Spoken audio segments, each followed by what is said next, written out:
Item ಯಾವುದೇ ಇರಲಿ try ಮಾಡಿ ಆಚಿ ಚಿಕನ್ ಮಸಾಲಾ. ಆಚಿ ಚಿಕನ್ ಮಸಾಲಾ ಯಾರಾದ್ರೂ ಇನ್ವೆಸ್ಟ್ ಮಾಡ್ಬಿಟ್ಟಿದ್ದಾರೆ ಸರ್ ಅದು ಅವರ ಜೀವನವೇ ಯಾವ ರೀತಿ ಬಂದಿದೆ ಅನ್ನೋದು ನಾನು ಹೇಳಬೇಕಾಗಿಲ್ಲ.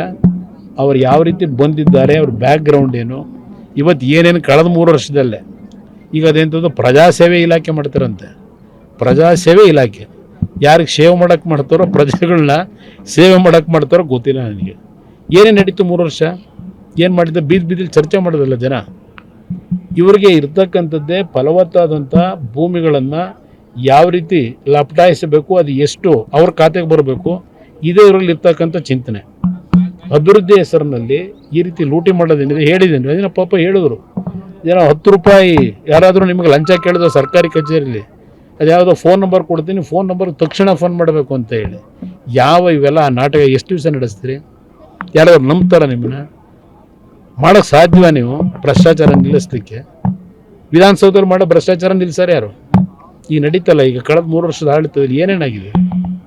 ಅದರಿಂದ ನಾನು ಬಿಡದಿಯ ವಿಷಯದಲ್ಲಿ ಯಾವುದೇ ಕಾರಣಕ್ಕೂ ಅಸೂಯೆಗೋ ಇಲ್ಲ ರಾಜಕೀಯಕ್ಕೋಸ್ಕರವಾಗಿ ನಾನು ಮಾಡ್ತಾಯಿಲ್ಲ.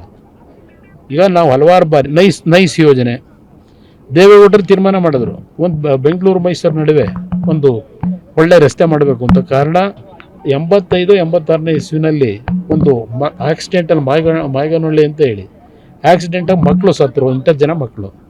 ಆ ಹಿನ್ನೆಲೆಯಲ್ಲಿ ದೇವೇಗೌಡರು ಒಂದು ರಸ್ತೆ ಆಗಬೇಕಿಲ್ಲ ಅಂತಕ್ಕಂಥದ್ದು ನಿರ್ಧಾರ ಮಾಡಿದ್ರು.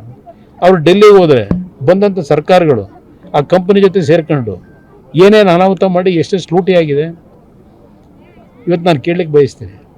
ನೈಸ್ ರಸ್ತೆ ಹೆಸರಿನಲ್ಲಿ ಭೂಮಿಗಳು ಅಕ್ವೈರ್ ಮಾಡಿದ್ರಲ್ಲ. ನೀವು ಬೆಂಗಳೂರು ನಗರದ ಹೊಸಕೆರೆಹಳ್ಳಿ ಈ ಟೋಲ್ ಗೇಟ್ ಇದೆಯಲ್ಲ, ಅದರ ಪಕ್ಕದಲ್ಲಿ ಡಿನೋಟಿಫಿಕೇಶನ್ ಮಾಡಿಸ್ಬಿಟ್ರೆ ಜೈಲಿಗೆ ಹೋಗ್ಬಿಡ್ತಾರಂತೆ ಇವರು. ಸಿದ್ದರಾಮಯ್ಯ ಕಾಲದಲ್ಲಿ 450 ಎಕರೆ ಡಿನೋಟಿಫೈ ಎಲ್ಲ ರೀಡು ಹೆಸರಿನಲ್ಲಿ ಮಾಡಿದ್ರಲ್ಲ, ಏನು ಜೈಲಿಗೆ ಕಳಿಸಿದ್ರಾ? ಈಗ ನೀವು ಬೆನಗನಹಳ್ಳಿನಲ್ಲಿ ಸತ್ತು ವ್ಯಕ್ತಿ ಕೈನಲ್ಲಿ ತಗೊಂಡಿದ್ದೀನಿ ಅಂತ ಹೆಬ್ಬೆಟ್ಟು ಹೊತ್ತಿಸ್ಕೊಂಡು ಡಿನೋಟಿಫಿಕೇಶನ್ ಮಾಡಿಸ್ಕೊಂಡ್ರಲ್ಲ, ಜೈಲಿಗೆ ಹೋಗಿದ್ದೀರಾ?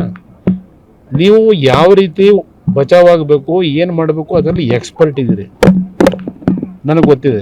ಈ ನಾಟಕ ಬಿಟ್ಟು ಗೌರವಯುತವಾಗಿ ಇವತ್ತೇನು ಅಧಿಕಾರ ಸಿಕ್ಕಿದೆ 4 ದಿನ ಒಳ್ಳೆ ಕೆಲಸ ಮಾಡಿದ್ರೆ ಇವತ್ತು ನಮ್ಮ ಬೆಂಬಲ ಇದೆ. ಇವತ್ತು ವಿರೋಧ ಪಕ್ಷದಲ್ಲಿದ್ದು ಏನಾದರೂ ಈ ರಾಜ್ಯಕ್ಕೆ ಅನ್ಯಾಯ ಆದರೆ ಧ್ವನಿ ಎತ್ತಬಾರ್ದ ನಾನು? ಇವತ್ತು ವಿರೋಧ ಪಕ್ಷದಲ್ಲಿ ಕೆಲಸ ಮಾಡಬೇಕಾದ್ರೆ ಇವತ್ತು ನಾವು ಧ್ವನಿ ಎತ್ತದೇ ಇದ್ದರೆ ರಾಜ್ಯದ ಪರಿಸ್ಥಿತಿ ಏನಾಗುತ್ತೆ? ನಮ್ಮ ರಾಜ್ಯ ಸಂಪದ್ಭರಿತವಾದಂಥ ರಾಜ್ಯ, ಇದು ಹಣದ ಕೊರತೆ ಇಲ್ಲ. ಜನ ಯಾವಾಗಲೂ ಖಜಾನೆ ತುಂಬಿಸ್ತಾರೆ. ಆ ತುಂಬಿಸಿರೋ ದುಡ್ಡನ್ನು ಸರಿಯಾದ ರೀತಿ ಗುಣಾತ್ಮಕವಂಥ ಕೆಲಸಗಳಿಗೆ ಉಪಯೋಗ ಮಾಡದೆ ಸ್ವೇಚ್ಛಾಚಾರವಾಗಿ ನೀವು ಇದೆಲ್ಲ ಮಾಡ್ಕೊಂಡು ಯಾರ ಮೇಲೆ ಯಾತಕ್ಕೆ ದೂರ್ತೀರಿ? ಭಗವಂತ ಏನೋ ಒಂದು ದೇವ್ರು ನಂಬಿದ್ದೀರಾ ಅಲ್ವಾ? ದೇವ್ರ ಮೇಲೆ ನಿಮ್ಗೆ ಏನಾದರೂ ನಿಜಕ್ಕೂ ನಿಮ್ಮ ಹೃದಯದಲ್ಲಿ ಆ ಭಯ ಭಕ್ತಿ ಇದ್ದರೆ ಹಿಂದೆ ನಡೆದದ್ದು ಬಿಟ್ಬಿಡಿ, ಈಗಲಾದರೂ ಒಳ್ಳೆ ಕೆಲಸ ಮಾಡಿ. Thank you.